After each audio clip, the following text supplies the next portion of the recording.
वडोदरा शहर, गुजरात।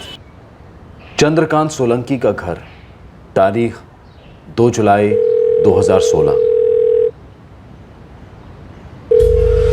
चंद्रकांत के बड़े बेटे करण सोलंकी का सेलफोन नहीं मिल रहा था।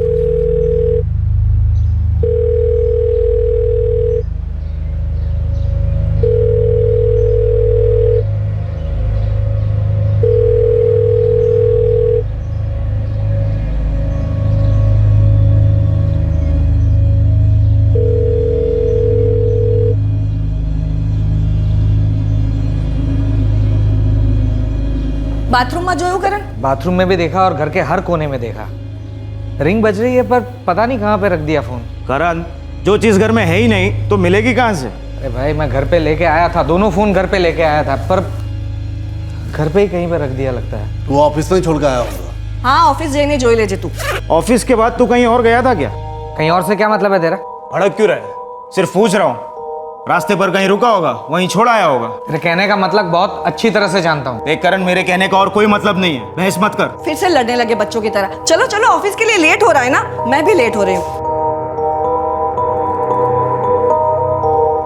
मम्मी आओ जे। चलो ऊपर निकलो छो। हाँ, आओ जाओ। आओ जाओ।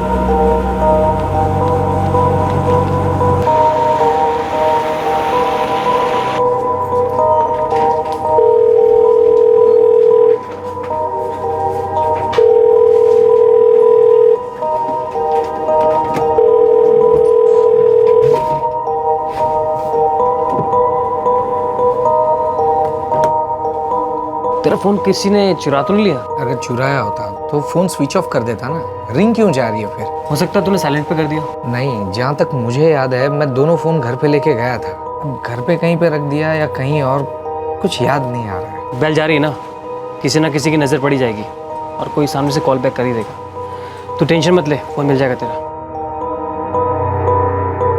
करण सोलंकी को उसके खोए हुए फोन के बारे में उसी दोपहर को खबर मिलेगी। उसे एक कॉल आएगा, उसे बताया जाएगा कि फोन कहां से कलेक्ट करना है और करण वहां जाएगा।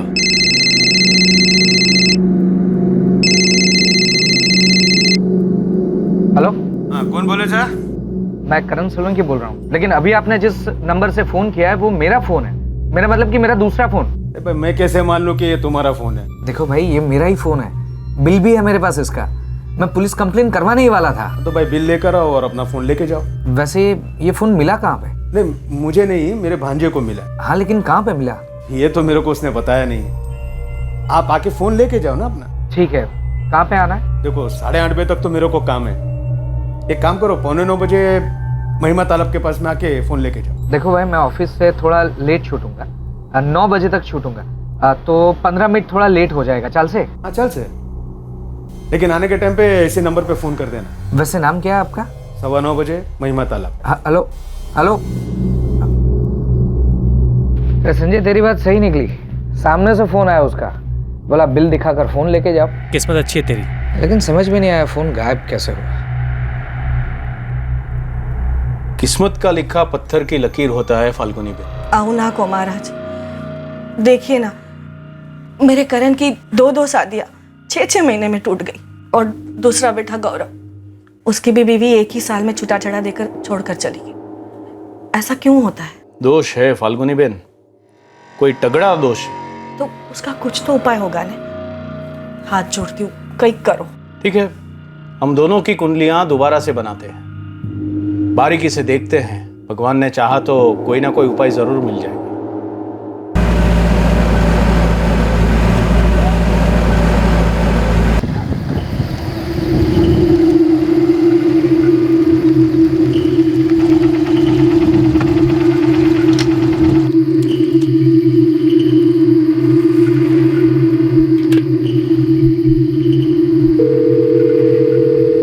करण सोलंकी?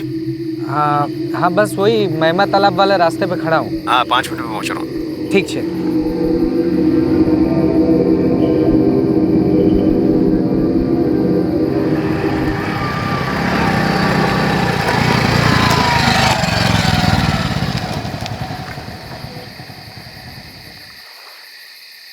मैं करण सोलंकी। आप ही का फ़ोन आया था ना? हाँ? आपने लेकिन अपना नाम नहीं बताया। अरे भाई पहले अपना फोन तो लो। जी थैंक यू।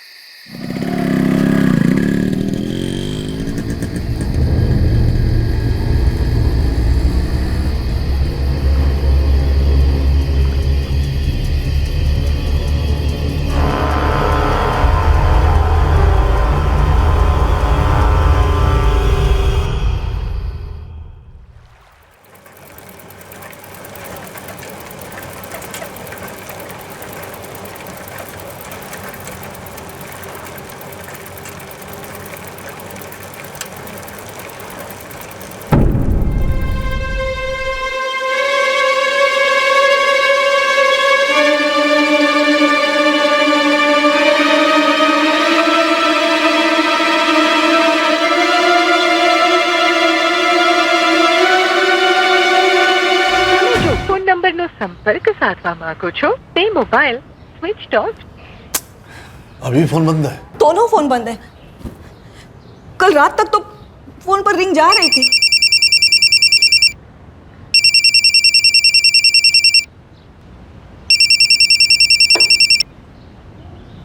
हेलो GJ 095680, ये बाइक आपके नाम पे रजिस्टर्ड है? अरे मेरी ही बाइक है तो मेरे ही नाम पे रजिस्टर्ड होगी ना। आपको कौन चाहिए? माहीपुरा पुलिस स्टेशन से बोल रहा हूँ। आपकी बाइक हमें महिमा तालाब के पास मिली। શું વાત કરો છો સાહેબ? वो बाइक तो मेरा बड़ा भाई करण सोलंकी चलाता है। देखिए बाइक के पास हमें एक लाश भी मिली। आप आकर शिनाख्त कर लीजिए। कौन हो तू?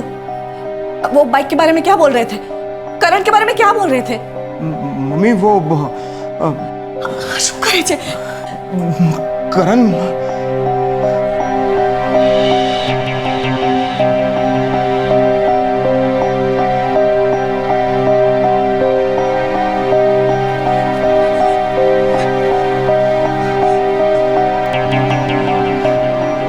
मतलब 1 जुलाई से? कल सुबह करण अपना फोन घर में ढूंढ रहा था, नहीं मिला, फिर वो ऑफिस चला गया। फिर दोपहर को उसने मम्मी को फोन करके बताया कि फोन मिल गया और शाम को फोन लेकर घर लौट जाएगा। 9:30 बज चुके थे सर। करण अब तक घर नहीं आया था। मम्मी उसे बार बार फोन ट्राई कर रही थी। क्यार नहीं रिंग जाए छे, उठा नहीं रहा है। मम्मी वो जो फ़ोन गुम हो गया ना उसके पे ट्राई करना। हाँ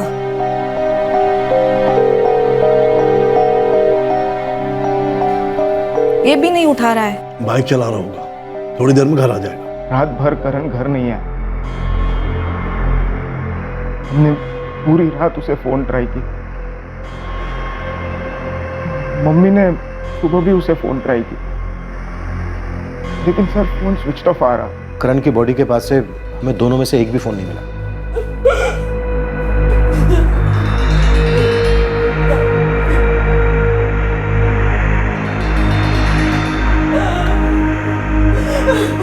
किसने उसको फ़ोन करके बोला ये तो उसने बताया नहीं, मगर इतना बोला था कि सामने से किसी ने फ़ोन करके बोला है और वो शाम को मोबाइल लेने के लिए जाने वाला था। मोबाइल कहाँ खोया, कुछ बताया उसने? नहीं सर, वो अपने फ़ोन को लेकर बहुत ज़्यादा चिंतित था। कह रहा था कि अगर शाम तक फ़ोन नहीं मिला तो पुलिस में कंप्लेंट करेगा, इसीलिए मोबाइल का बिल भी साथ में रख रखा था उसने। उसे खुद को पता नहीं था कि उसने अपना दूसरा मोबाइल कहाँ रखा था। भाई को लग रहा था कि वो अपना फोन घर पर लेकर आया था और घर के अंदर ही कहीं खो गया है। फोन घर पे कैसे हो सकता है जब उसे फोन करके किसने ये बताया कि फोन उसके पास है? वही तो 1 जुलाई को शाम को ऑफिस के बाद करण कहीं गया था? सर मैंने भी उसे यही सवाल किया था, लेकिन उसने कोई जवाब नहीं दिया। ऑफिस के बाद वो सीधा घर ही जाता था। 2 जुलाई को भी गया होगा, पर आगे मैं बोल नहीं सकता। संजय नाम है ना तुम्हारा? जी सर। 2 मिनट जरा बाहर। कोई लफड़ा वफड़ा था क्या इस करण सोलंकी का? कोई गर्लफ्रेंड का चक्कर? जहाँ तक मुझे मालूम है वो मैरिड था। तो उसकी पत्नी कहाँ है? उसकी लाश की पहचान करने के लिए क्यों नहीं आई? करण तलाकशुदा था, वो भी 2 बार। 2 बार शादी, 2 बार तलाक। बंदा 2 मोबाइल रखता है, उनमें से एक गायब हो जाता है। कोई सामने से गायब हुए मोबाइल से उसके दूसरे मोबाइल पर फ़ोन करता है, कहता है कि फ़ोन उसके पास है, आकर ले जाओ। बंदा अपना फ़ोन लेने जाता है और मारा जाता है, और दोनों फ़ोन भी गायब हो जाते हैं। बटुआ भी गायब है। फ़ोन लिए, बटवा लिया, लेकिन बाइक छोड़ दी, जबकि अच्छी खासी बाइक बिक सकती थी चोर बाजार। सर एक मोबाइल का गायब होना और भी किसी का फ़ोन करके ये कहना कि अपना मोबाइल आकर ले जाओ, वो भी एक सुनसान जगह से, और फिर कत्ल। सोची समझी साजिश लगती है सर। इस करण सोलंकी के बायोडाटा में 2 शादियाँ और 2 डिवोर्स। केतन कोई तो था जो इस करण सोलंकी से बहुत खफा था। ये तो पता नहीं इंस्पेक्टर, लेकिन इतना पक्का है कि काफी कॉन्फिडेंटली और मजबूती से ये छुरे का वार किया गया था। और मौत रात को 10 और 11 के बीच हुई। Right sir.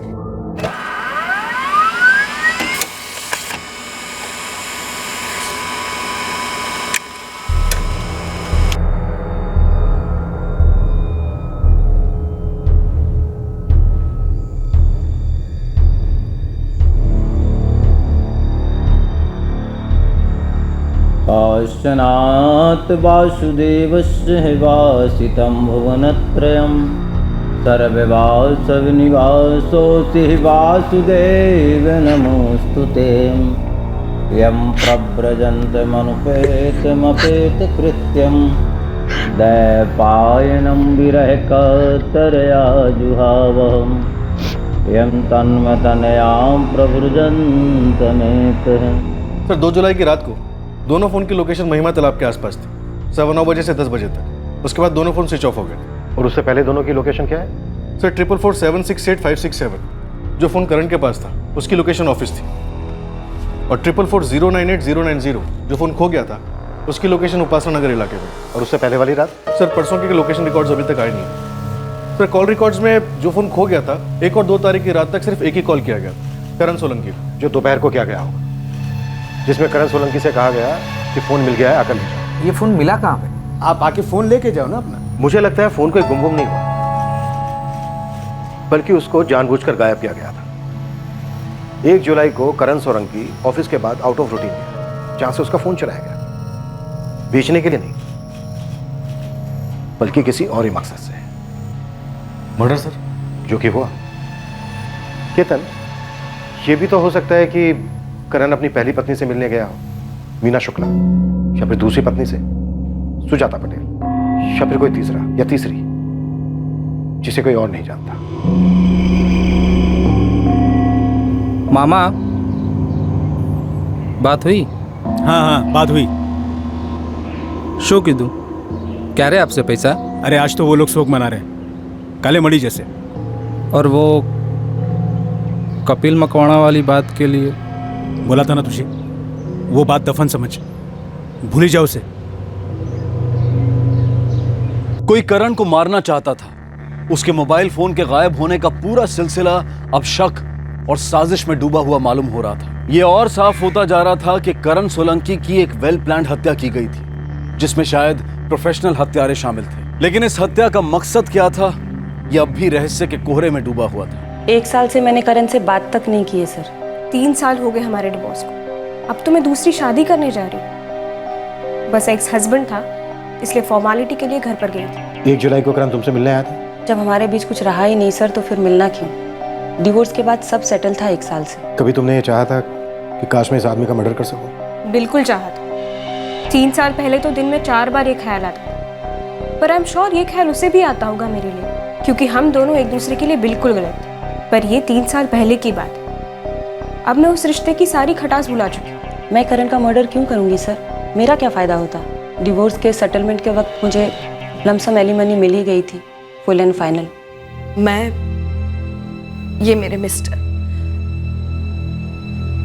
वो करण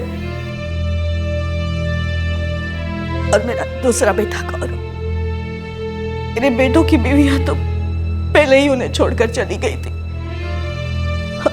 हम चारी तो थे, किससे दुश्मनी निभाते हैं आपस में।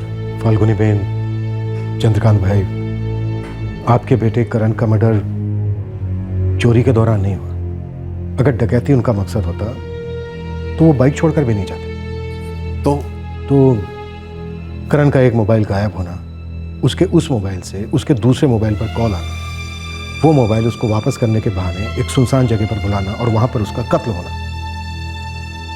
ये सब किसी की सोची समझी साजिश थी। रहने दीजिए सर, हमारा बेटा तो अब वापस लौटने वाला नहीं, तो फिर आप ये गोल गोल जलेबी की तरह कहानियां क्यों सुना रहे हैं? हमारी किसी से कोई दुश्मनी नहीं। ना बाहर किसी से है, ना आपस में।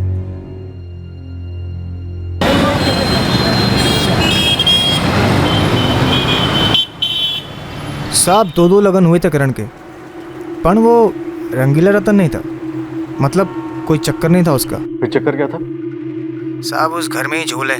कैसा झोल? वो क्या है कि आप इन दोनों भाइयों के डाइवोर्स के बारे में तो जानते ही हैं। गौरव का एक, करण के 2। ये खानदानी है इनका, मतलब चंद्रकांत और फाल्गुनी ये कई सालों से एक दूसरे से अलग रहे थे और इन चारों की आपस में किसी से पटती नहीं है। कुछ ना कुछ खट्टा था। तो फिर साथ में रहने की वजह? लक्ष्मी माँ, बड़ोदरा में 4-6 प्रॉपर्टी हैं और उसी को लेकर आपस में इनमें टेंशन है, पर इसी वजह से टेंशन इन चारों को एक दूसरे से बांध के रखती थी और तीनों को। तो काफी अंदर घुस के सबकी कुंडली निकालना। अब जब कुंडली की बात कर ही दिया साहब, तो आपको एक सुपर टिप देता हूँ। त्रिवेदी नाम का पंडित है, आप मिलो उससे जाके, वही इस सोलंकी फैमिली का कुंडली मास्टर है। ऑफिस जाओ छो, कम से कम हाफ डे तो जाना पड़ेगा।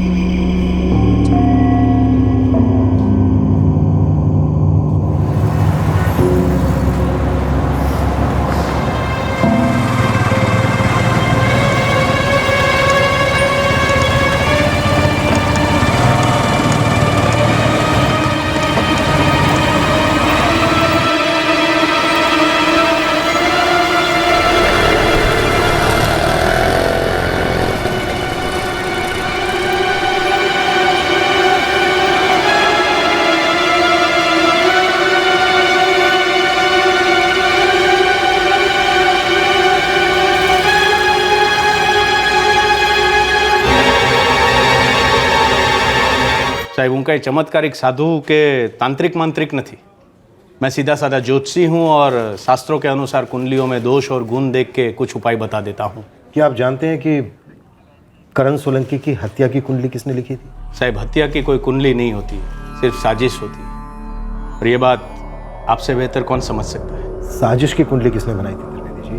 मैंने कहा ना, मैं सीधा साधा ज्योतिष हूँ और शास्त्रों के अनुसार ही चलता हूँ. ये सुपारी, हत्या, ये सब हमारे शास्त्रों में नहीं है और हमारे चरित्र को भी स्वीकार नहीं है. चलिए, आपने ये तो स्वीकार किया कि सुपारी तो दी गई थी. मैं आपका इशारा समझ रहा हूँ साहब, लेकिन मेरा विश्वास कीजिए, मैं सिर्फ फाल्गुनी बहन की घरेलू परेशानियाँ कम करने में ही सहायक रहा हूँ. किस तरह की घरेलू परेशानियाँ त्रिवेदी जी? सर, ये तो अब तक आपको भी पता चल गया होगा कि उनके दोनों बेटों का वैवाहिक जीवन काफ़ी डामाडोल चल रहा है.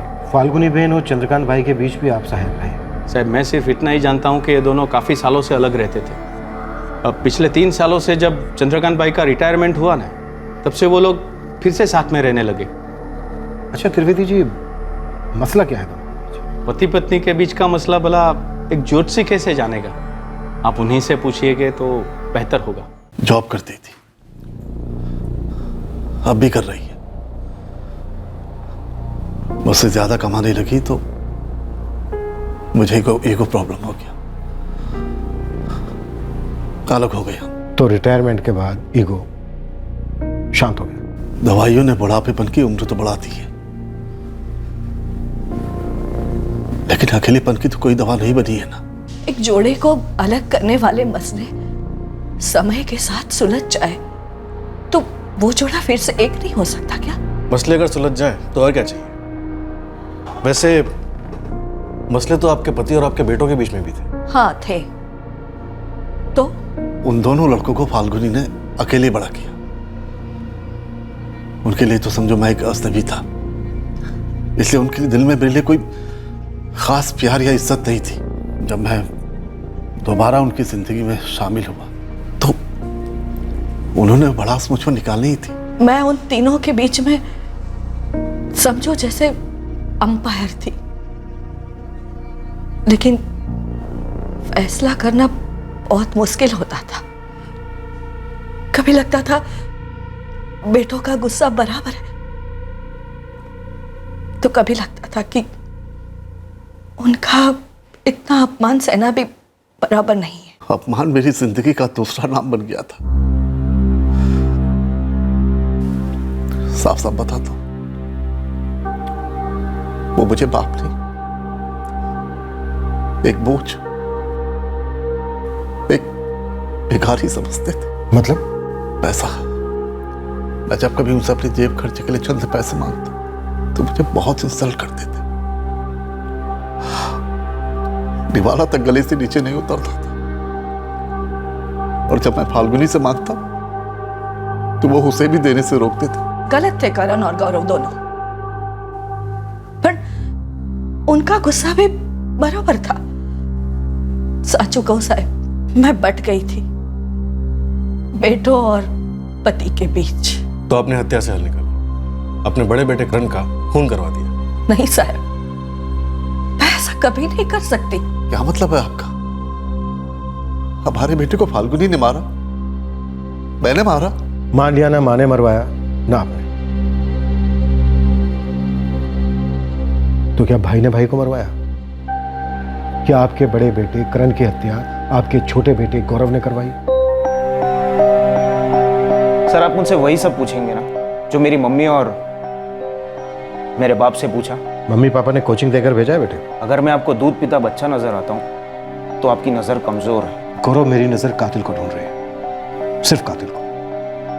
और अफसोस, कातिल की एक छोटी सी झलक मुझे तुम में भी नजर आ रही। देखिए सर, आप तो जानते ही होंगे कि इस शहर में हमारी कुछ प्रॉपर्टीज है जिसे लेकर आप लोगों के बीच बहुत टेंशन है। टेंशन तो करण लेता था, उसे सारी प्रॉपर्टीज अपने नाम करनी थी, लेकिन सर प्रॉपर्टी के लिए मर्डर करवाने वालों में से मैं तो नहीं हूं। चलो, शुक्र है कम से कम तुमने ये तो माना कि प्रॉपर्टी को लेकर आप लोगों के बीच घमासान लड़ाइयां होती थी। झगड़ा करना ही था तो प्रॉपर्टी क्यों, एक सेफ्टी पिन को लेकर भी तो कर सकते थे। बराबर, लेकिन प्रॉपर्टी को लेकर तुम लोग लड़ रहे थे। तो गौरव, अब ये बताओ कि प्रॉपर्टी को लेकर करण की सबसे बड़ी लड़ाई किसके साथ थी? मेरे बाप से,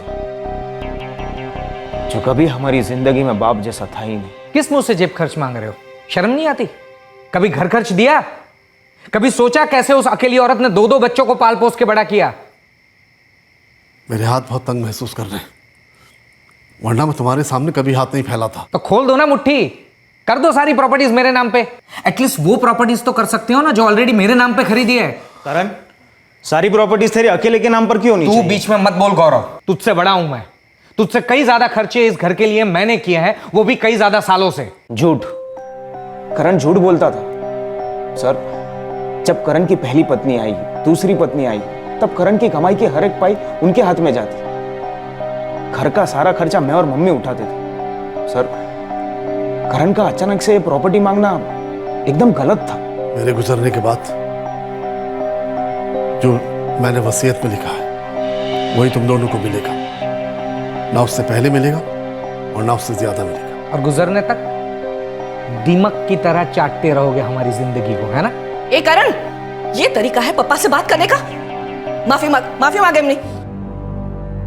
ये मेरे बेटे हैं, यही सवाल मैं अपने आप से भी पूछता हूं कि ये मेरा बाप है? ये सीधी बात है, प्रॉपर्टीज में चारों के नाम होने चाहिए ताकि आगे जाके कोई प्रॉब्लम खड़ा ना हो।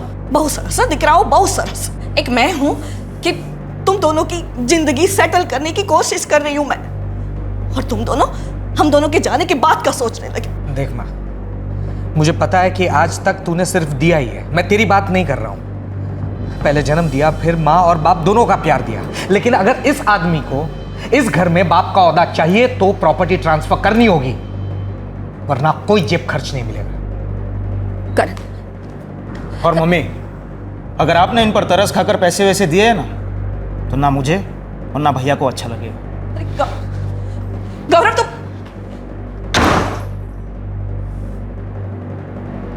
कैसी परवरिश दी है तूने? कैसे संस्कार दिए हैं? ये ऐसे कैसे हो गए? तो आप आते ना पप्पा और पति बनकर अच्छे संस्कार देने, तब तो पीछा छोड़ा के भाग निकले अपने ईगो की आड़ में। और ये ईगो शू करूं तुम्हारा ईगो नु? हाँ, ईगो नहीं, जलन थी तुम्हें, जलन कि मैं जॉब करती हूं, आपसे ज्यादा कमाती हूं, मेरे कई सारे पुरुष दोस्त हैं। किसका डर था आपको? किसका डर था आपको? हाँ, कि उनमें से किसी के साथ मेरा कोई चक्कर है। अब तुम भी मुझे कोड़े मारोगी। बहुत है, अपने आप पे तरस खाना तो आप छोड़ ही दो। बुढ़ापे में आपको अकेलेपन का डर था, इसीलिए मेरी तरफ हाथ बढ़ाया है आपने, वरना आप मेरी तरफ देखते भी नहीं। आसान है बहुत ये सब बातें बोलना, पर फूल सी उम्र के मासूम बच्चों के बाप ऐसे अचानक एक दिन उनके सामने घर छोड़कर चला जाए ना, उसके बाद कैसे संस्कार, कैसी परवरिश। मैंने मेरे भाई करण को नहीं मरवाया और ना ही मेरी मम्मी ने। और रही बात मेरे बाप की, तो मैं अपने बाप पर रत्ती भर का भरोसा नहीं करता। वो अपने मतलब के लिए कुछ भी कर सकता है। सर, कम से कम 23 हिस्ट्री शीटर्स को तोड़ा, कुछ सुपारी उठाने वालों से बात की, किसी को भनक तक नहीं है। वो शायद इसलिए कि उनमें से कोई शामिल नहीं है।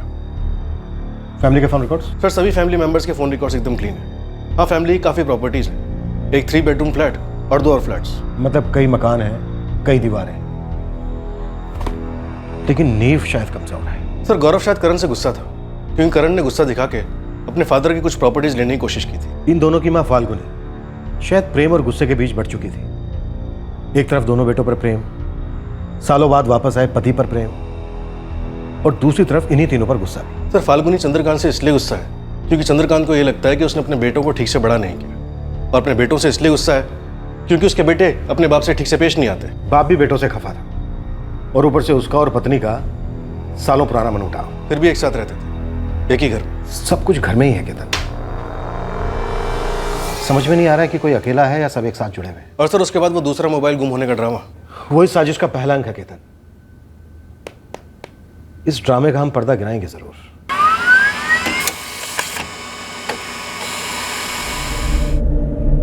मिसिंग फोन की लोकेशन रिपोर्ट पुलिस के हाथ में आ गई। अब इस फोन लोकेशन रिपोर्ट ने एक नया चैप्टर खोला इन्वेस्टिगेशन में। सर, 1 जुलाई की रात को करण का दूसरा फोन उसके घर के अंदर ही दिखा रहा है।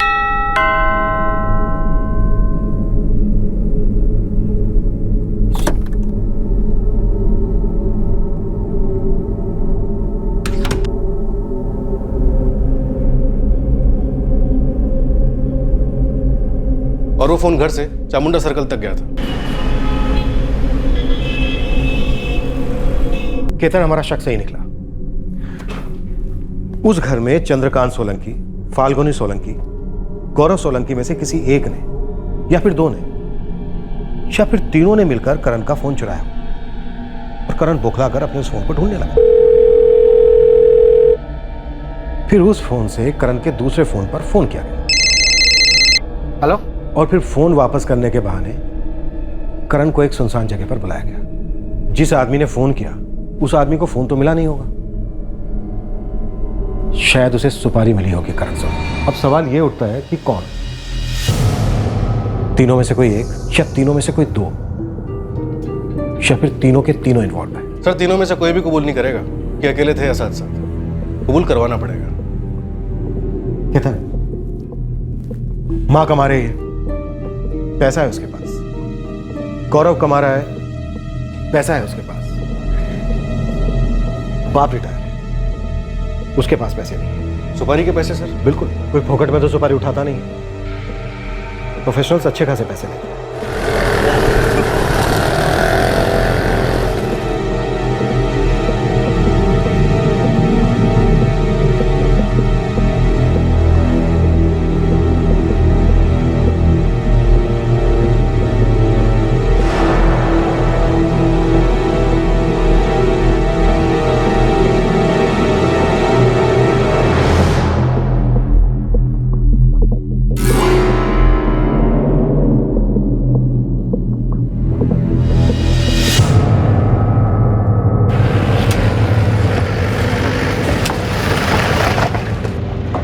साहब, पराग लाठिया कड़िया है और इसी कंस्ट्रक्शन साइट पे काम करता है, और इस वक्त वो आपको यहीं पर ही मिलेगा।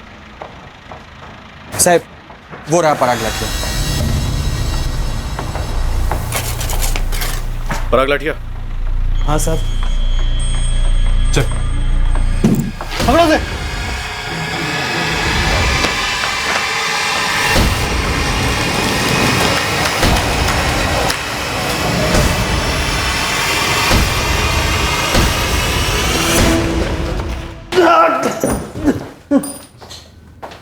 पराग लाठिया, नानू कंसारी, मामा भांजे। करण सोलंकी को किसने मार डाला? ये दोनों शामिल थे मर्डर में? इस पराग ने छुरा चलाया था। चलाया था क्या पराग? जब हम इस पराग को पकड़ने के लिए गए तो नानू वहां से भाग खड़ा हुआ। तू डर मत पराग, तेरे साथ कोई मारपीट नहीं होगी। लेकिन साथ ही साथ तुझे अपने आका का नाम बताना होगा कि करण सोलंकी को मरवाने के लिए तुझे सुपारी किसने दी।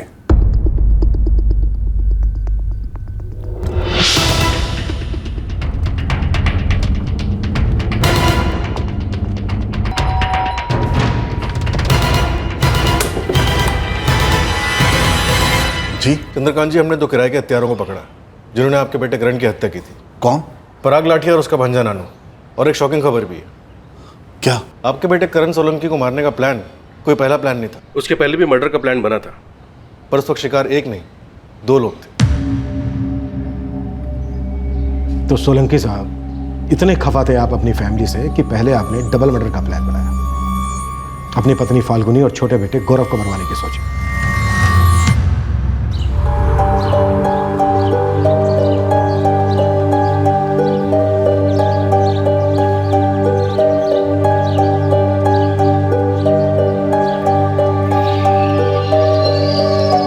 नमस्कार सेठ। पराग, एक काम छे करोगे मेरे लिए? बोलो ना सेठ, कौन से वाले घर का काम है? घर का नहीं, घर वालों का काम है। मतलब इतले शू साहब? मेरे घर के 2 लोग हैं, मेरी पत्नी और मेरा छोटा बेटा। इन दोनों को जान से मार डालना है। साहब पैसा भरपूर मिलेगा, इतना मिलेगा कि जिंदगी में दोबारा काम नहीं करना पड़ेगा। भले साहब। मैं एक आदमी को जानता हूँ, कपिल मकवाना, अभी भी जेल से छूटा है। 3 मर्डर किए हैं साहब उसने। बढ़िया है, मैं अपनी पत्नी और बेटे की सारी जानकारी तुम्हें दे दूंगा। बस जल्द से जल्द ये काम हो जाना चाहिए। भले साहब। आज ऑफिस नहीं गई? मन ना थયું और फिर मैंने सोचा आज पूरा दिन आपके साथ रहती हूँ। अरे હું ઠીક છું ना, पर अपना गौरव ठीक नहीं करी। आपके साथ बहुत बदतमीजी से बात की उसने। मैंने डांटा भी उसे सुबह में।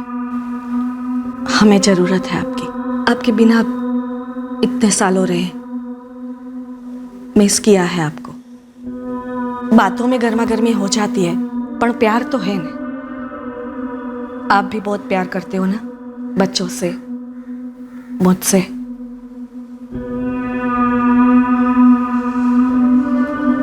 सोलंकी सेठ ने 3 लाख रुपए दिए, बोले फाल्गुनी बहन और गौरव सोलंकी को खलास करीना को।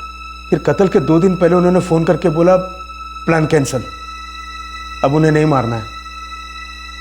और कभी कत्ल करने का एहसास होता उन दोनों को, और कभी एहसास होता है कि कितना प्यार करती है मुझसे, इसलिए प्लान कैंसिल कर दिया। बहुत महान आत्मा है आप सोलंकी साहब, लेकिन बाद में इस महानता का क्या हुआ जब आपने अपने बड़े बेटे करण को मरवाने की सुपारी दी? पहले जो हुआ सो हुआ, भूली जा। इस बार निशाना मेरा बड़ा लड़का है, करण। पर साहब उसके पैसे तो अलग लगेंगे ना? अबे जो पहले कैंसिल हुआ उसके तो 3 लाख दिए थे ना। अरे साहब वो पैसे तो कपिल मकवाना को दिए थे, तो और वो पुलिस इनकाउंटर में मारा गया। अब पैसे कहाँ से आएंगे? मतलब इस काम के लिए पैसे तो लगेंगे ना। फिर से 3 लाख कमी भी हो सकता है। 1 लाख कौन करेगा? मैं खुद करूंगा साहब। मेरा भांजा है नानू, उसको साथ में ले लूंगा। चिंता नहीं करो सही, काम तेज है। हाँ पराग, करण तो अकेले मिल ही नहीं रहा है जहाँ ठीक ढंग से काम हो पाए। अभी आप थोड़ी मदद करो ना सेठ। पराग, मैंने उसकी सारी दिनचर्या तुम्हें बता दी थी। ठीक है सेठ, लेकिन क्या है ना, करण का आना जाना भीड़ भाड़ वाले एरिया में। अभी उधर कुछ करेंगे ना सेठ तो सब के सब पकड़े जाएंगे। हाँ तो मैं क्या कर सकता हूँ? थोड़ी मदद करिए आपने। पता करो ना कि ऐसी किस जगह पे अकेले करण को बुला सकते हैं। मतलब कोई तो चीज होगी ना जिसमें उसकी जान अटकती होगी। सोलंकी सेठ ने खुद आइडिया दिया कि करण का फोन चोरी हो जाएगा। दूध खलास થઈ ગયું છે, लेके आते हैं। ठीक है।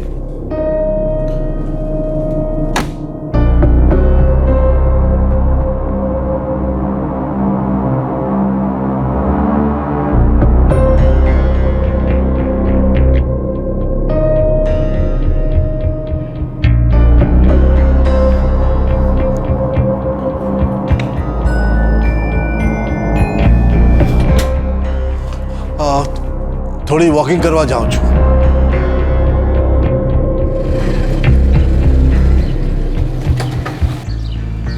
ये करण का दूसरा फोन है, इसके बिना वो परेशान हो जाएगा। तुम उसे इसी फोन से फोन करो कि कहो कि तुम्हें मिला है, लौटाना है। शाम को किसी सुनसान जगह पर बुलाओ और उसका काम तमाम कर दो। जिस तरह से बीवी और छोटे बेटे गौरव पर लास्ट मिनट में प्यार आ गया, वैसा ही प्यार अपने बड़े बेटे करण पर क्यों नहीं आया? मुझे दोनों बेटे बराबर नापसंद थे। अगर पहला प्लान कैंसिल हुआ है तो वो सिर्फ और सिर्फ फाल्गुनी की वजह से। और जब करण की बारी आई, कुछ तो सोचा होगा आपने। दिन ब दिन बदतमीजियों की सारी हदें पार कर रहा था वो। इस घर में बाप का औहदा चाहिए तो प्रॉपर्टी ट्रांसफर करनी होगी, वरना कोई जेब खर्च नहीं मिलेगा। गालियां, चीखना, चिल्लाना उसका बढ़ता ही जा रहा था। एक बात और। क्या? करण और गौरव फाल्गुनी के बेटे जरूर हैं, पर मेरे नहीं। एक बात मुझे सच्ची सच्ची बताएगी? पूछो।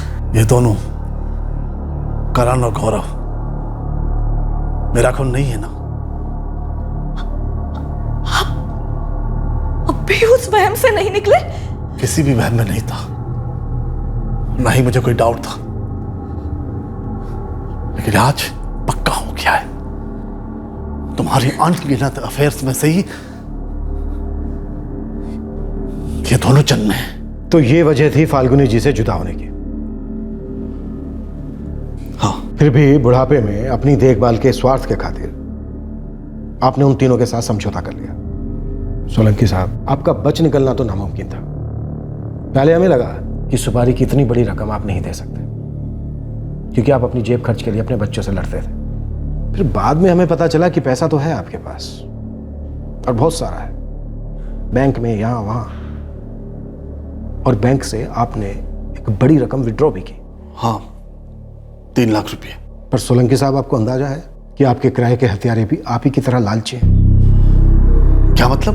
मतलब ये सोलंकी साहब कि उन्होंने आपको बेवकूफ बनाया।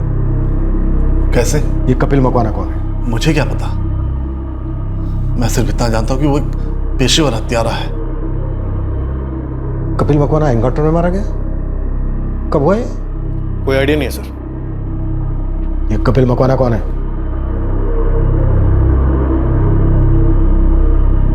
कपिल मकवाना नाम का कोई पेशेवर हत्यारा है ही नहीं। इस पराग ने आपको बेवकूफ बनाकर वो 3 लाख रुपए आपसे लिए।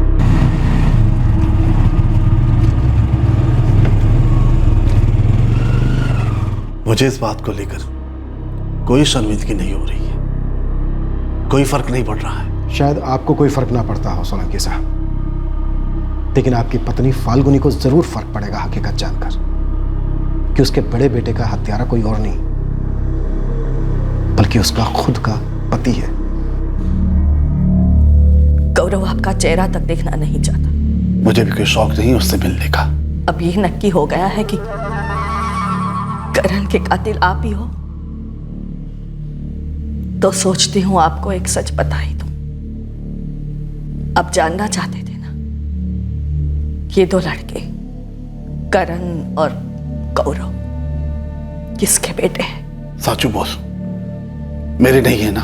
करण और गौरव दोनों आप ही के बेटे हैं, और ये मैं मेरे मरे हुए करण की कसम खाकर कहती हूं, एक बार भी मैंने एक पल के लिए भी आपके साथ बेवफाई नहीं की।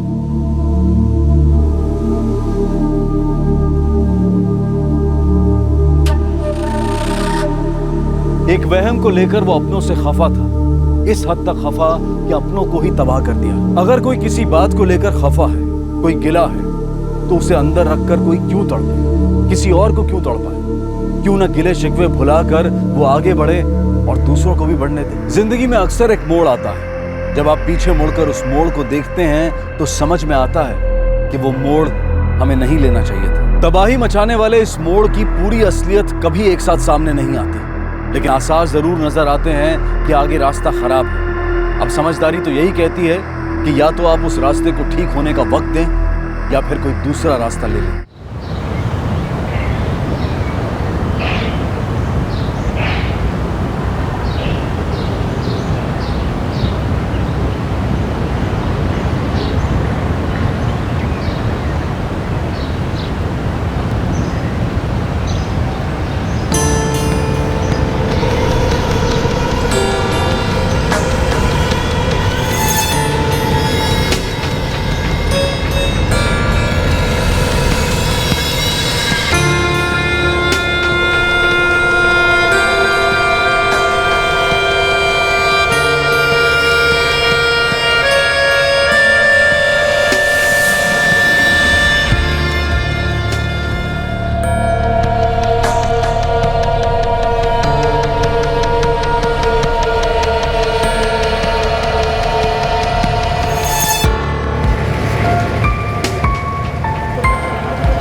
इस वेले स्विच ऑफ है।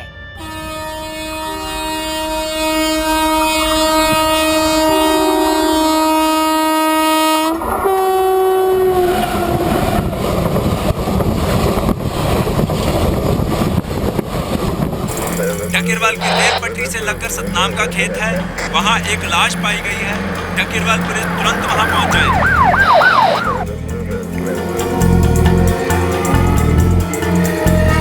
सर एक बैग मिला सर। चेक करो। पीछे हटो, चलो।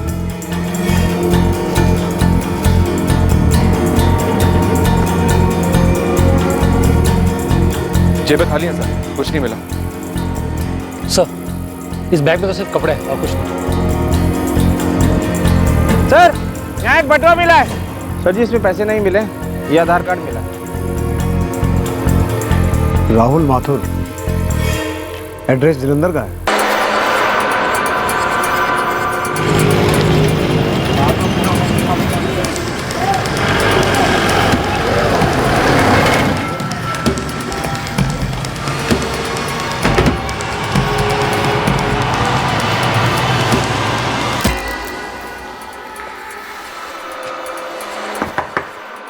हाँ जी, कोई है घर पे? जी राहुल माथुर का घर यही है? हाँ, राहुल मेरा बड़ा बेटा है। इस वक्त कहाँ है वो? वो तो कल रात में सीतापुर के लिए निकल चुका ट्रेन से। सीतापुर, उत्तर प्रदेश? हाँ, क्या बात क्या है? आपकी आखिरी बार कब बात हुई थी राहुल से? कल दोपहर में खाना खाकर निकला वो घर से, तकरीबन 2 बजे तक।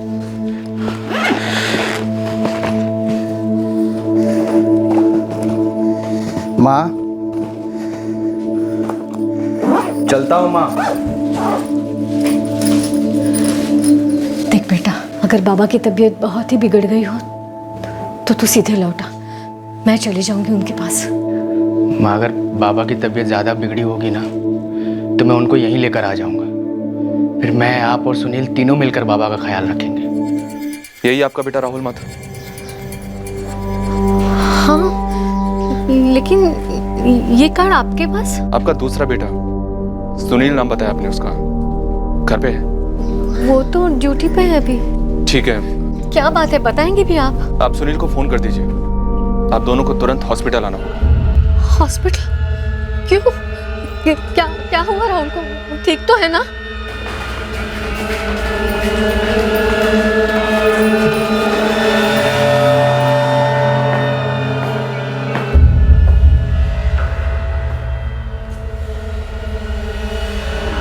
हमारा राहुल कैसे हो सकता है? वो तो सीतापुर गया है अपने बाबा के पास, बीमार है ना वो। हमारा राहुल नहीं है ये। चल सुनील, अपना राहुल नहीं है ये, चल। सुनील,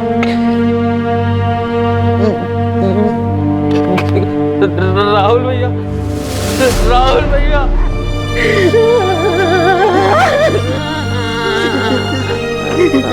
सर जी पूरा खेत 2 घंटे तक छान मारा, अभी भी 2 बंदे लगे हुए हैं, लेकिन ना तो मोबाइल मिला ना कुछ और। सर, विक्टिम की मदर और छोटे भाई सुनील ने बॉडी को आइडेंटिफाई कर लिया है। वही है राहुल माथुर, जलंधर का? जी हाँ सर, वो कल दोपहर को अपने घर से सीतापुर उत्तर प्रदेश जाने के लिए रवाना हुआ था, ट्रेन पकड़ने वाला था। सीतापुर में इसका बाप रहता है, बीमार है, उसे देखने जा रहा था। पर संधू, हमें उसकी लाश डकेरवाल से मिली, जो जलंधर सिटी रेलवे स्टेशन से थोड़ी दूरी पर है। अब ये बंदा जलंधर सिटी रेलवे स्टेशन से ट्रेन पकड़ने के बजाय डकेरवाल क्यों गया हो?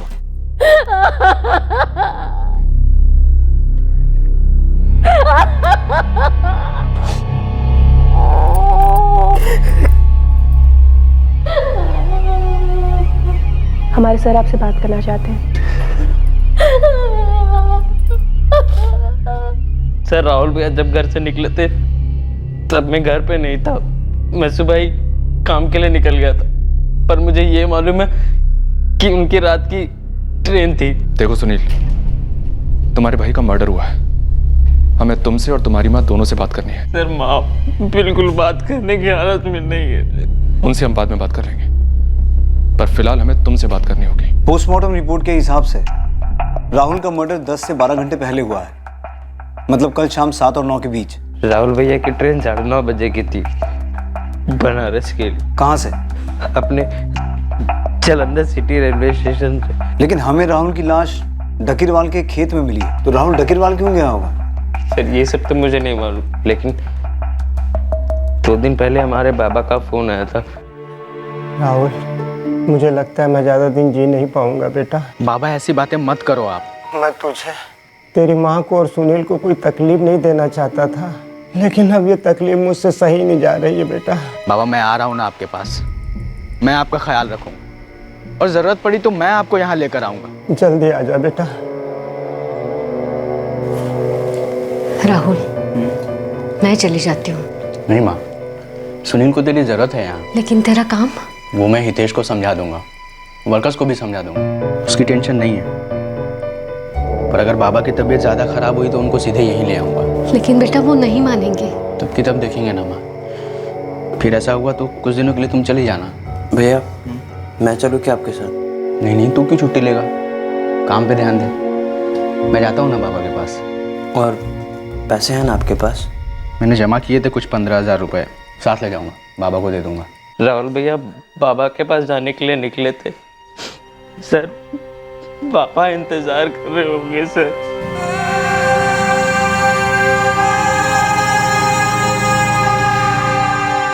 सर यहाँ हमारी माँ बेहाल है।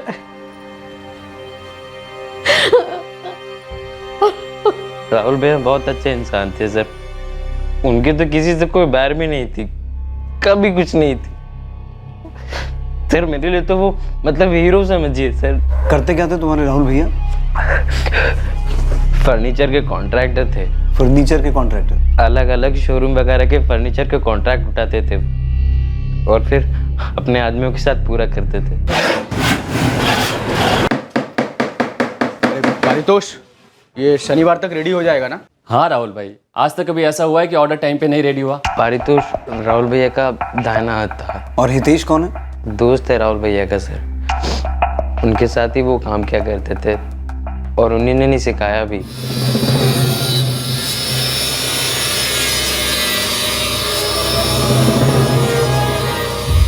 तुम्हारे राहुल भैया की किसी के साथ कोई दुश्मनी थी?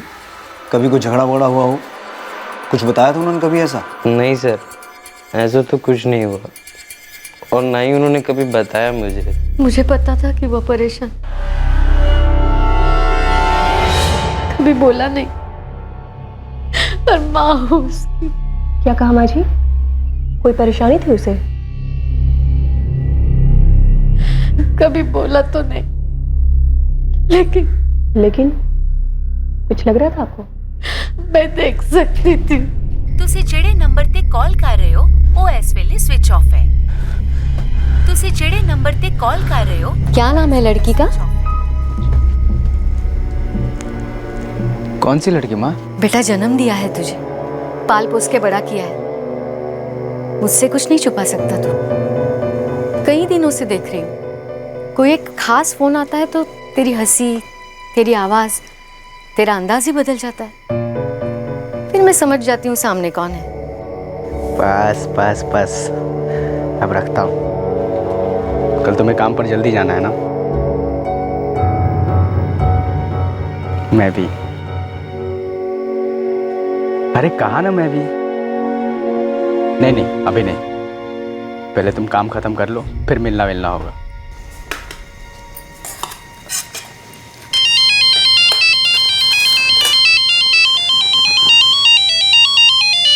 माँ अभी आया मैं, 2 मिनट। हर माँ, राहुल भैया मैं ना काम के चक्कर में खाना पीना छोड़ के चले जाते हैं। काम वाम का चक्कर नहीं है ये। मतलब? ठीक है बेटा, नाम मत बता। कोई तकलीफ है? झगड़ा हुआ है उससे? नहीं, कभी बोला नहीं, ना लड़की का नाम बोला, तकलीफ बताई। सुनील, तुम्हें कभी राहुल ने इस बारे में कुछ कहा? मेरे साथ सिर्फ काम की ही बात करते थे और कुछ नहीं।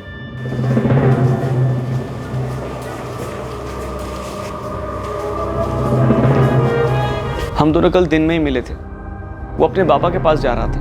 बाबा 6 साल से सीतापुर में ही रह रहे हैं, रिटायर्ड ही समझो, काम से ही नहीं शहर से भी। क्या बीमारी उनको? ये तो कभी बताया नहीं उन्होंने, पर हाँ शायद सीतापुर में अकेले रहते हैं तो अपना ख्याल नहीं रख पाते हो। इस बार उनको लेकर ही आऊँगा मैं। तू बेफिक्र रुके जा, मैं हूं ना, मैं आके सारे कॉन्ट्रैक्ट संभाल लूंगा। अच्छा, तुम और राहुल मिले कैसे? हम दोनों एक साथ काम किया करते थे।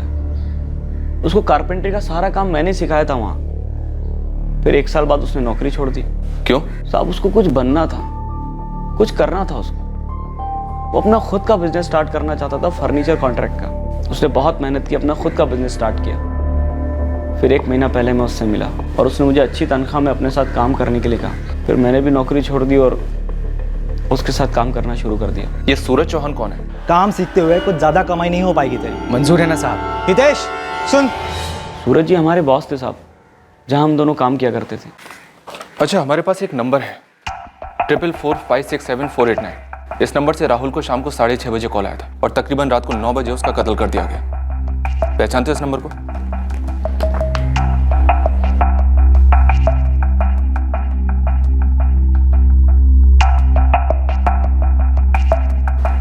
साहब मेरी पहचान में तो ये नंबर नहीं है। तुम राहुल को कितनी अच्छी तरह से जानते थे? मतलब सर? मतलब कोई लड़की वड़की का चक्कर या उसकी कोई गर्लफ्रेंड? सर गर्लफ्रेंड तो थी, पर बात कहाँ तक पहुंची थी ये नहीं पता। उसकी गर्लफ्रेंड थी, ये कैसे पता चला? साहब जब हम दोनों सूरज जी क्या काम करते थे, उसको रोज एक लड़की का फोन आता था।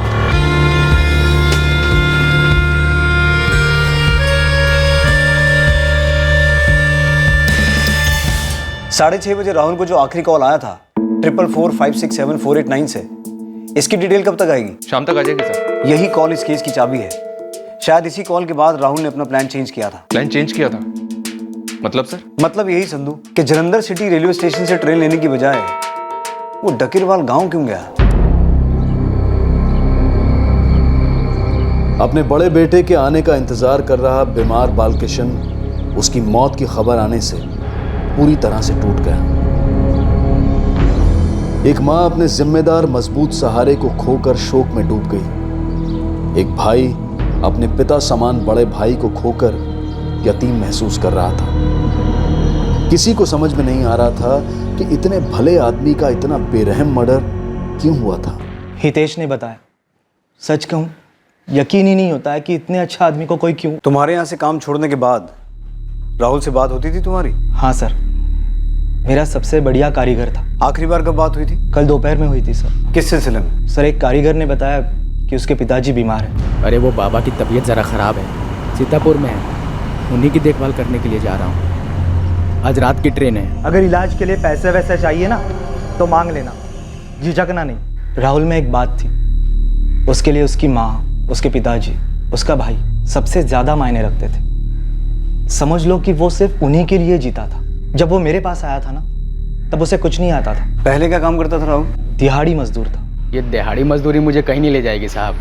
रोज़ कुआं खोदो, रोज़ पानी पियो, इसके आगे कुछ नहीं। मेरे ऊपर मेरे पूरे परिवार की जिम्मेदारी है साहब। देख भाई, काम सीखते हुए कुछ ज़्यादा कमाई नहीं हो पाएगी तेरी। मैं महीने के 2500 के ऊपर नहीं दे पाऊंगा। मंजूर है ना साहब? मुझे बस हुनर सीखना है। हितेश सुन। जी सूरज भाई। देखिए राहुल है, ये आज से तेरे साथ काम करेगा। इसे काम सिखाओ। सर सिर्फ 3 महीने में ये ऐसा काम सीख गया था कि पता ही नहीं चलता था कि फर्नीचर हितेश ने बनाया कि राहुल ने। लेकिन फिर भी तुम उसे महीने के सिर्फ 2500 ही देते थे? सर शुरुआत के 3 महीने 2.5 देता था, तब उसका भाई सुनील घर संभालता था। लेकिन सर 3 महीने के बाद राहुल मेरा सबसे कीमती कारीगर बन गया था। और सर फिर 1 साल के बाद खुद कॉन्ट्रैक्ट उठाने के काबिल बन गया। फिर अपना अलग सा बिजनेस भी शुरू कर दिया उसने। कोई लड़की थी राहुल की लाइफ में? एक लड़की थी जी। सुना है कि मेरे किसी क्लाइंट के ऑफिस में काम करती थी। मतलब मजदूर फुसफुसाते थे। राहुल ने सामने से कभी कुछ बोला नहीं। सर वो नंबर 4445674889 जिस नंबर से राहुल को लास्ट कॉल आया था। हो कहाँ तुम? मुझे तुम्हारे घर का भी नहीं पता। कितना ढूंढा मैंने, कितने चक्कर काटे मोहल्ले के। खैर, कैसी हो तुम? सर ये नंबर किसी मनवीर वालिया के नाम पर है, जलंधर का एड्रेस है। और अभी वो नंबर स्विच ऑफ है? जी हाँ सर। एड्रेस पे जाके पता करो। मनवीर वालिया का एड्रेस उन्हीं गलियों में कहीं था जहां राहुल किसी को खोज रहा था।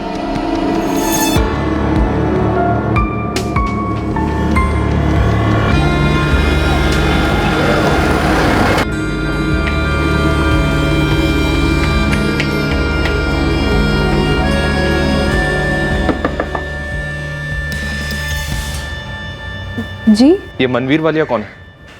मेरे पापा जी है। 444567 आपका नंबर है? हाँ जी। स्विच ऑफ है? ना मैं ज़्यादा इस्तेमाल नहीं करता। वो क्या है ना जी कि फालतू के फ़ोन बहुत ज़्यादा आते हैं, इस करके मैं अपना फ़ोन ज़्यादातर ऑफ ही रखता हूँ जी। तो फ़ोन रखते क्यों आप? ना फ़ोन मेरा है, मैं जो मर्जी करूँ। वैसे बात क्या है जी? आप थाने चलिए हमारे साथ। वहाँ काफ़ी सीधे सवाल पूछेंगे और आप सीधे जवाब देंगे।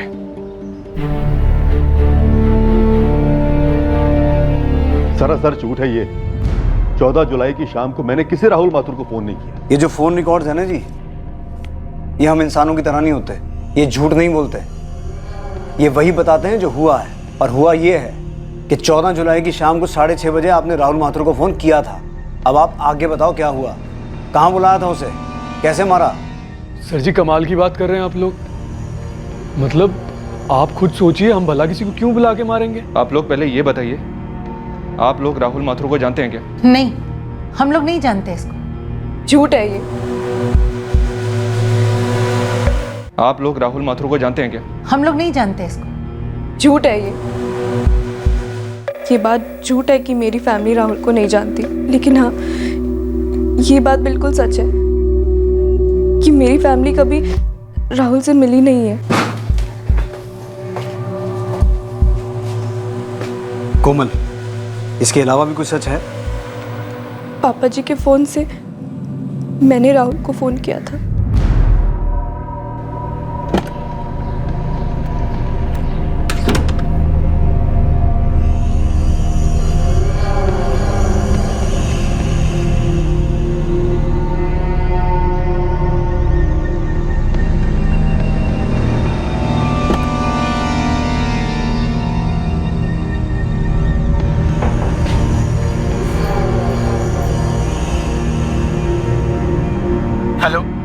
हेलो, मैं बोल रही हूँ। हो कहाँ तुम? मुझे तुम्हारे घर का भी नहीं पता। कितना ढूंढा मैंने, कितने चक्कर काटे मोहल्ले के। खैर, कैसी हो तुम? मैं बिल्कुल ठीक नहीं हूँ राहुल। पापा जी और भैया ने मेरी जॉब छुड़वा दी है। मैंने तुम्हारे ऑफिस में फोन किया था। भैया ने मेरी सैलरी कलेक्ट कर ली और मुझे घर से बाहर जाने ही नहीं दे रहे। फिर हम मिलेंगे कैसे कोमल? मुझे कुछ नहीं पता राहुल। पापा जी अभी वॉक के लिए गए हैं और गलती से फोन यहाँ पे छोड़ दिया। तब जाके मुझे फोन मिला और तुमसे बात कर रही हूँ। मेरा फोन भी छीन लिया राहुल। अच्छा कोमल, मैं कुछ दिनों के लिए सीतापुर जा रहा हूँ। बाबा की तबीयत अचानक बहुत ख़राब हो गई है। तुम कब लौटोगे? 2-4 दिन तो लग ही जाएंगे। तुम जैसे ही लौटते हो ना, मेरे घर आ जाना तुरंत और मेरा हाथ मांग लेना। मुझे यहाँ से ले चलो राहुल। I love you. मैं भी कोमल। अच्छा तुम्हारे घर का पता तो बताओ। कोमल, कोमल कहाँ हो तुम? मैं तुमसे बाद में बात करती हूँ। हाँ, बाथरूम में हूँ मम्मी जी, आ रही हूँ। तो तुम वो लड़की हो जिसके बारे में राहुल ने अपनी माँ और अपने भाई तक को नहीं बताया? जी सर। मैं मान ही नहीं सकती कि राहुल अब है ही नहीं। मैं उसे बहुत प्यार करती थी सर। कब मिले थे तुम दोनों? कैसे मिले थे? 1.5 साल पहले मिले थे। मैडम, ये आपके ऑर्डर के सारे चेयर्स और साइड टेबल चिरंजीत साहब को बता दीजिएगा। रुकिए, मैं एडमिन में से किसी को बुलाती हूँ। जी। प्यार हो गया हम दोनों के बीच सर, और उसके बाद हम एक दूसरे से मिलने लगे। राहुल जब काम से फ्री होता तब मिलते, थोड़ी देर के लिए। राहुल को जिंदगी में बहुत आगे बढ़ना था और मुझे उसकी ये बात बहुत पसंद आती थी। कोमल, मैं खुद का बिजनेस शुरू करने की सोच रहा हूँ। कुछ क्लाइंट्स भी हैं मेरे पास। अब तुम खुद फर्नीचर की कॉन्ट्रैक्ट लोगे? हाँ, ऐसा ही कुछ। पर मुझे पहले से 6 गुना ज़्यादा मेहनत करनी पड़ेगी। अलग अलग किस्म के काम करने होंगे। तुम कर लोगे, आराम से कर लोगे। मुझे तुम पे पूरा भरोसा है। तुम खूब तरक्की करोगे। और जिस भी दिन मुझे लगने लगेगा ना कि मैं माँ, बाबा, सुनील, सबका ख्याल अच्छे से रख पा रहा हूँ, हम लोग अपनी नई जिंदगी शुरू कर सकते हैं, उसी दिन मैं तुम्हारे घर आऊँगा और तुम्हारे घर वालों से तुम्हारा हाथ मांगूंगा। मुझे उस दिन का इंतजार रहेगा राहुल। पर इससे पहले कि राहुल हमारे घर आता, मंजीत भैया हमारे बीच आ गए। माँ और सुनील तो इतने खुश हैं मेरे पहले कॉन्ट्रैक्ट की पेमेंट से। मैं भी राहुल, मैं भी बहुत खुश हूँ। आज हमने होटल से खाना मंगवाया है। काश मैं भी वहाँ पे होती। काश मैं अभी तुम्हारे घर आ पाता, तुम्हें वहाँ से सीधे लेकर यहाँ आ जाता मेरे घर, माँ से मिलवाता और बताता उन्हें कि कौन हो तुम मेरे लिए। काश ये दिन जल्दी आ जाता राहुल। पापा जी और भैया मेरे लिए लड़के देख रहे हैं, तुम जल्द से जल्द आ जाओ। किससे बात कर रही है? हेलो हेलो कोमल, कौन बोल रहा है? तू कौन बोल रहा है बे, ये बता। भैया फ्रेंड है, आप मेरा फोन ऐसे नहीं छीन सकते। उस तरफ लड़का था तो लड़का फ्रेंड नहीं हो सकता। ऐसा कैसा फ्रेंड हो गया जिसको तू ये कह रही है कि पापा जी और भैया तेरे लड़का देख रहे हैं, तुम जल्दी आ जाओ। कौन है? बॉयफ्रेंड है? हाँ बॉयफ्रेंड है, इसका नाम राहुल है। राहुल कौन है? मैंने बताया ना, मेरा बॉयफ्रेंड है और उसका खुद का बिजनेस है और वो यहाँ पे जल्द से जल्द आएगा मेरा हाथ मांगने। मम्मी जी। क्या मम्मी जी? इस तरह मेरी तरफ देखने में शर्म नहीं आ रही तुझे? काम करने के लिए भेजा था ना, और ये कर रही है। अब राहुल हमारे घर कभी नहीं आएगा, मेरा हाथ कभी नहीं मांगेगा। हाँ जी वालिया साहब, खुद मारा था या सुपारी दी थी? सर जी आपकी मर्जी में जो आया आप वो कर लो, मार लो, पीट लो, या फिर जो आप बोल रहे थे हड्डियां तोड़ दो जी हमारी। देखो सर जी, हमने आपको जितनी भी बातें बताई है ना एकदम सच है। ये बात ठीक है कि मैंने कोमल को फोन पे बात करते हुए सुन लिया था और हम इस रिश्ते के खिलाफ थे, लेकिन यकीन मानिए हम उस बंदे से आज तक मिले तक नहीं है। फोन को लेके बड़ा बवाल मचा रही थी सर जी, जिद पे अड़ी हुई थी कि ब्याह करेगी तो बस इसी मुंडे के साथ। सर जी हमने खुद उसकी नौकरी छुड़वाई। सर जी मोटा मोटी आप ये समझ लो कि ना तो हमने इस लड़के को मरवाया है और ना ही मारा है। जो लड़का मारा गया ना, उसके ऊपर 3-3 लोगों की जिम्मेदारी थी। सिर्फ 25 साल की उम्र में उसने अच्छी खासी तरक्की हासिल की थी, एक नया हुनर सीख के, मेहनत करके। गलती क्या थी उसकी कि आपकी बेटी से प्यार करता था? और छठो जी सर ये सब बातें हम नहीं मानते, इस प्यार व्यार को रोक के रखा था हमने अपनी बेटी को, और ये कोई जुर्म नहीं है सर जी। सर जी अगर वो अच्छा बंदा था ना तो दुख है हमें इस बात का, खेद है हमें इस बात का कि वो इतनी कम उम्र में मारा गया, लेकिन यकीन मानिए हमारा इस बात से कोई लेना देना नहीं है। हमने अपनी बच्ची को काबू में रखा था सिर्फ इसलिए कि सामने वाले को मौका ना मिले उसे बेकाबू करने। हमारा इस राहुल नाम के बंदे से कोई वास्ता नहीं है, हमने मारा ही नहीं इस लड़के को।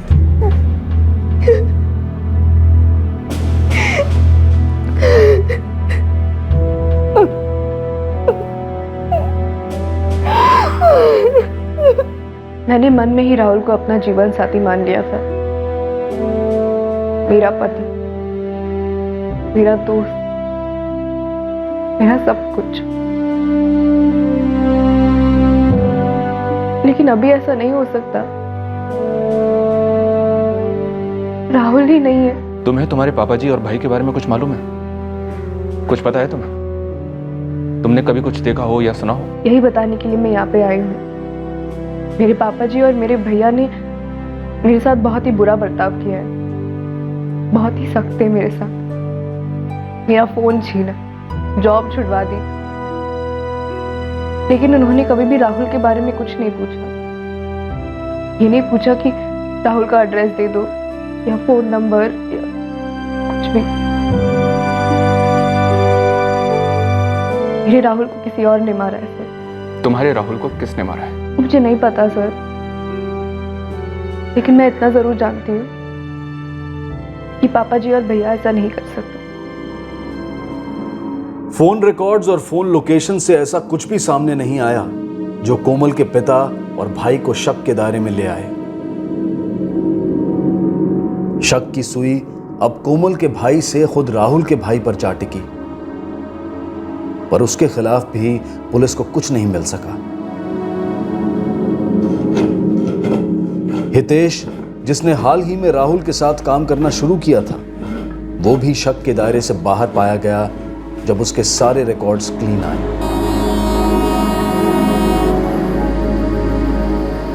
ऐसा लग रहा था कि राहुल का मर्डर केस अनसुलझा रह जाएगा, केस की फाइल धीरे धीरे धूल चाटने लगी। इस केस की इन्वेस्टिगेशन कर रहे पुलिस ऑफिसर्स रूटीन ट्रांसफर्स पर दूसरे थानों में पोस्टिंग पर चले गए।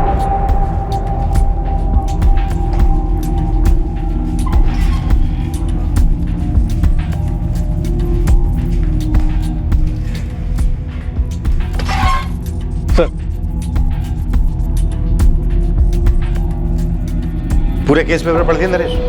जी सर। विक्टिम राहुल माथुर के भाई सुनील माथुर का, मां कौशल्या का और रितेश चौबे का, जिसे विक्टिम ने 1 महीने पहले ही काम पे रखा था। और वो जो लड़की इन्वॉल्व थी वो? कोमल सर, विक्टिम की गर्लफ्रेंड। उसका स्टेटमेंट भी पढ़ा। उसके पिता मनवीर का और भाई मंजीत का, सबके स्टेटमेंट पढ़े सर। इन्वेस्टिगेशन में कोई गैप्स? नहीं सर, सब कुछ बायदा बुक ही हुआ। सबके कॉल रिकॉर्ड्स निकाले गए, इंटरोगेशंस हुई और सबके पीछे खबरी लगाए गए। सब क्लीन सर।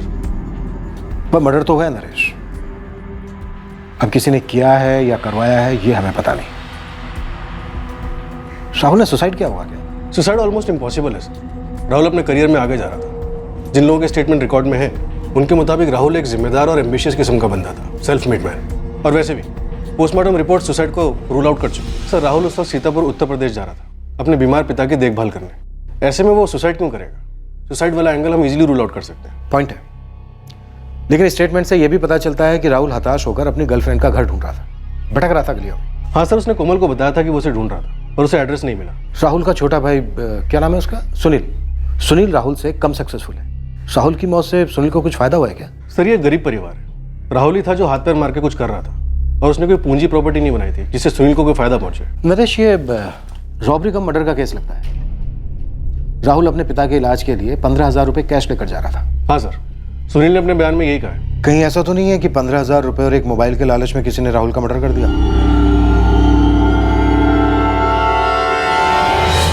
हो सकता है सर, लेकिन सर पहली इन्वेस्टिगेशन टीम को सवाल का जवाब नहीं मिला कि राहुल जैसे जलंधर सिटी से ट्रेन पकड़नी थी वो डकीरवाल गांव कैसे पहुंचा, जो जलंधर सिटी रेलवे स्टेशन से थोड़ा दूर है। राहुल की मौत से किसी न किसी को फायदा तो जरूर हुआ होगा। पारितोष हो जाएगा ना टाइम पर?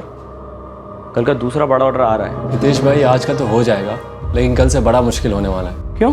वो 2 कारीगर गांव जा रहे हैं और हमें और 4 चाहिए थे। सूरज भाई के यहाँ से ले तो सकते हैं किसी को, पर बेकार में खफा हो जाएंगे। यार पारितोष, कारीगर का तू देख ले। ठीक है हितेश भाई, मैं देखता हूँ। हाँ सर, काम तो दिन रात चल रहा है, पर बात क्या है? यही तो बात है, काम दिन रात चल रहा है तो पैसे भी दिन रात बन रहे हैं। राहुल के सारे क्लाइंट तुम्हारे जो हो गए थे, क्लाइंट तुम्हारे तो सारा मुनाफा भी तुम्हारा। सर सारा मुनाफा मेरा नहीं है, उसका एक हिस्सा राहुल के परिवार को भी जाता है। और मैंने तो सुनील से भी कहा पार्टनर बनने के लिए। बहुत बड़ा दिल है तुम्हारा हितेश, और उससे बड़ा दिमाग। बड़े भाई को मार डालो, छोटे भाई को पार्टनर बना लो। क्या क्या मतलब है आपका? राहुल से उसकी जिंदगी छीनकर तुमने अपनी जिंदगी कहां से कहां पहुंचा दी। सर ये बहुत गलत बोल रहे हैं आप। वो मेरा बहुत अच्छा दोस्त था और उसे कारीगरी का काम मैंने सिखाया था। लेकिन चेला गुरु से बहुत आगे निकल गया था। सर ऐसा है कि मैं औजार अच्छा चलाता हूँ और वो जबान अच्छी चलाता था। उसे क्लाइंट बनाने और पकड़े रखने की तमीज़ थी, जो मुझ में थोड़ी सी कम है। इसलिए मैंने उसके नीचे काम करना कबूल किया। और एक ही महीने के अंदर उसे मार डाला। सर मैं भला उसे क्यों मारूंगा? मुझे क्या मिलता? वो मेरा बहुत अच्छा दोस्त था और मुझे सूरज जी से ज़्यादा तनख्वाह देता था। मैं उसके साथ बहुत खुश था सर। और वैसे भी राहुल के जाने के बाद दुख तो अलग, मेरा फायदे से ज़्यादा नुकसान ही हुआ है। सर नरेश, पिछली टीम ने लव का एंगल टटोला, चोरी का एंगल टटोला, भाई का एंगल टटोला, लेकिन उन्हें कुछ नहीं मिला। राइट सर, पर एक एंगल उनसे छूट गया। ऐसा होता है इन्वेस्टिगेशन में, भले सभी एंगल्स की तहकीकात शुरू होती है, लेकिन कुछ एंगल्स या पहलू या कोई संदिग्ध कम इंपॉर्टेंट नजर आते हैं और पुलिस की पेचीदा नजरों से फिसल जाते हैं, शक के दायरे से निकल जाते हैं।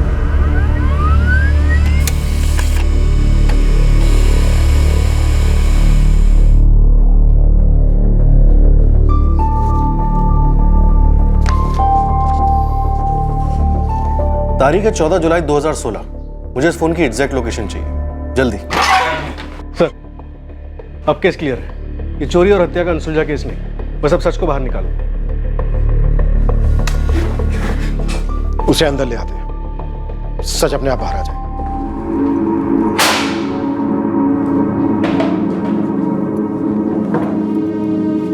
हो जाओ शुरू। सर आपके पहले जो इंस्पेक्टर थे उन्हें मैंने सब कुछ बता दिया था। राहुल माथुर के बारे में मैं जो कुछ जानता था। तुमने बताया था कि 14 जुलाई को 3:30 बजे तुमने राहुल माथुर को फोन किया था उसके पापा का हालचाल जानने के लिए। जी हाँ सर। लेकिन तुमने ये नहीं बताया था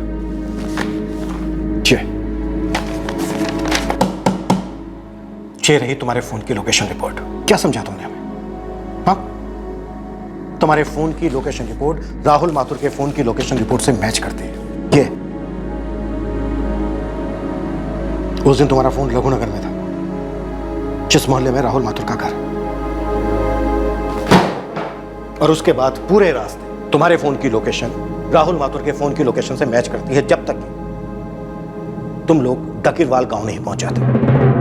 उसके बाद 9:30 बजे राहुल माथुर का फोन स्विच ऑफ हो जाता है हमेशा के लिए, लेकिन तुम्हारा फोन कुछ देर तक वही मंडराता रहता है। फिर तुम्हारा फोन अकेले जलंधर वापस आ जाता है। अरे वो बाबा की तबीयत ज़रा ख़राब है, सीतापुर में है, उन्हीं की देखभाल करने के लिए जा रहा हूँ। आज रात की ट्रेन है। अरे रात की ट्रेन है ना, तो अभी मिलते हैं 5 मिनट के लिए। कुछ बात है क्या? थोड़ा परेशान हूँ इस वक्त। अरे यार मेरे पास ना कुछ ज़्यादा काम आ गया है, सोच रहा हूँ थोड़ा तू ले ले। देख कुछ अरेंजमेंट कर लेते हैं यार। हाँ, वैसे भी अभी मैं तेरे मोहल्ले में हूँ, मिल ले 5 मिनट के लिए।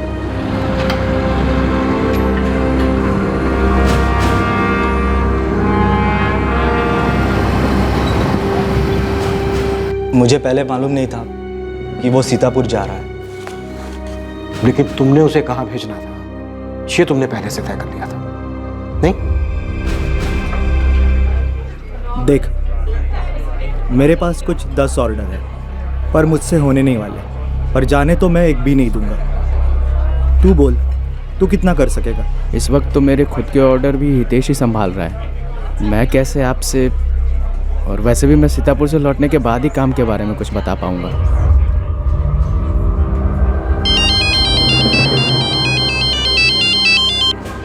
हेलो हेलो, मैं बोल रही हूँ। कोमल, कहाँ हो तुम?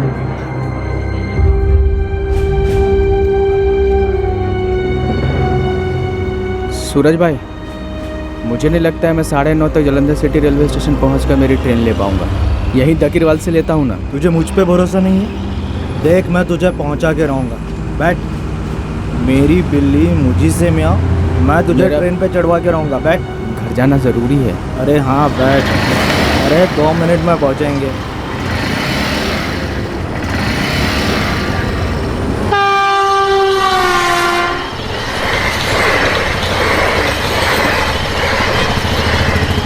अरे सूरज भाई, यहाँ कहाँ?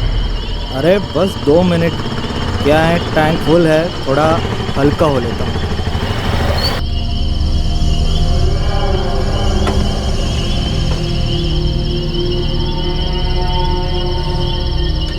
नौ 20 हो गए, अब नहीं पहुँच पाएंगे सूरज भाई। 2 मिनट, बस 2 मिनट।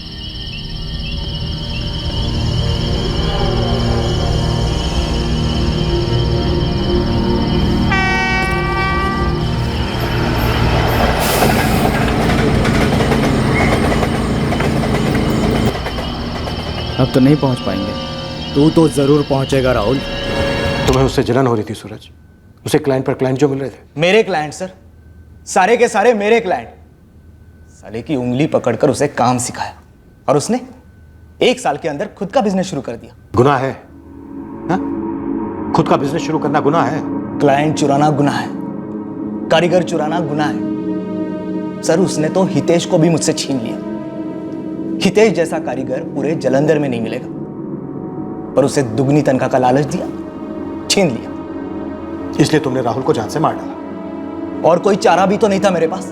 क्या करता मैं? उसके सामने हाथ जोड़कर भीख मांगता कि राहुल मेरे क्लाइंट लौटा दे, राहुल हितेश को वापस छोड़, राहुल मेरे कारीगर मुझसे मत छीन।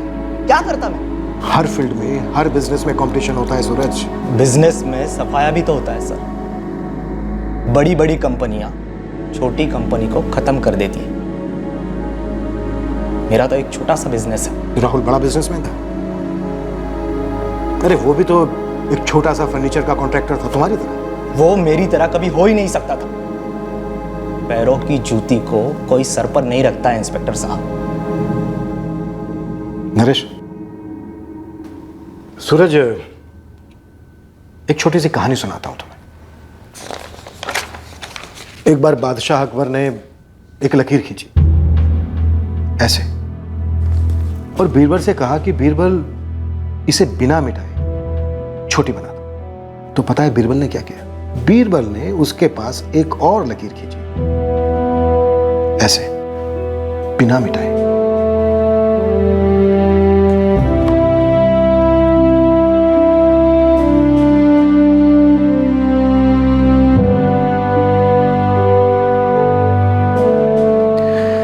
सॉरी बहन, हो सके तो मुझे माफ कर दियो।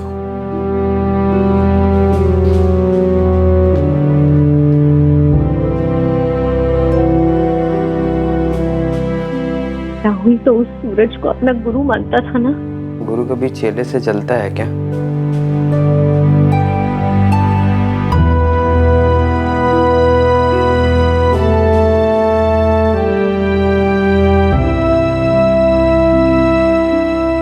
बिजनेस में एम्बिशियस होना, अवसर का लाभ उठाना कोई गुनाह नहीं है। बेहतर तनख्वाह के लिए कोई नौकरी छोड़कर दूसरी पकड़ लेना पहली कंपनी के साथ बेवफाई नहीं है। लेकिन काम के क्षेत्र में नैतिकता की परिभाषा हर दूसरे इंसान के लिए अलग होती है। हम सब जीवन में तरक्की करना चाहते हैं, ज्यादा से ज्यादा पैसा कमाना चाहते हैं। हम सब ने अपना एक सही और गलत का स्टैंडर्ड बनाकर रखा है, जो समय और अनुभव के साथ बदलता भी रहता है। इस क्षेत्र में एकाग्रता, इंटेग्रिटी वो है जो इंसान खुद पालता है, ना कि वो जिसकी उम्मीद वो दूसरों से करता है। लेकिन कंपटीशन मिटाने के लिए, बिजनेस में हुए लॉस का बदला लेने के लिए किसी की हत्या करना, ये कदम वो लकीर पार करता है जहां गुनहगार को सजा उसका ज़मीर नहीं बल्कि इस देश का कानून देता है, और कड़ी से कड़ी सजा देता है। फिर मुलाकात होगी अगले एपिसोड में एक और चौंका देने वाले केस के साथ। तब तक सुरक्षित रहें, सतर्क रहकर एक अच्छे नागरिक का फर्ज अदा करें और देखते रहें क्राइम पेट्रोल सतर्क। सबक एक को सीख हम सबको। जय हिंद। इस तरह के और भी एपिसोड देखने के लिए हमारे चैनल को सब्सक्राइब करें और बेल आइकन दबाना ना भूलें।